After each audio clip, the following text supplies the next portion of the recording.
একা একা থাকলে নিজেকে চেনা যায় তাড়াতাড়ি।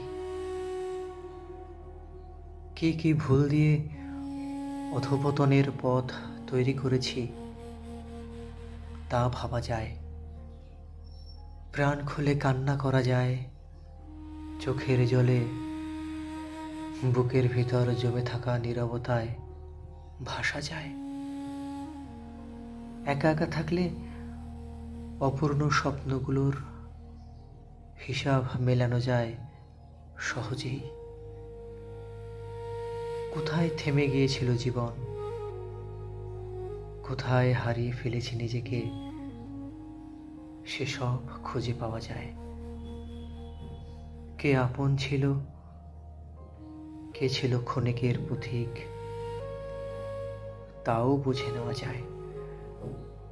মানুষ চেনার চেয়েও নিজের মুখোশ খুলে দেখা যায় বারবার।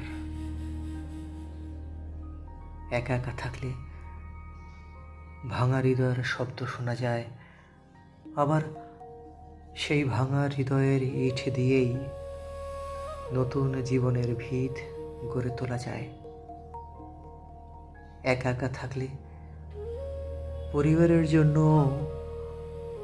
একবার বেঁচে থাকার সাহস জাগিয়ে তুলতে শেখায়।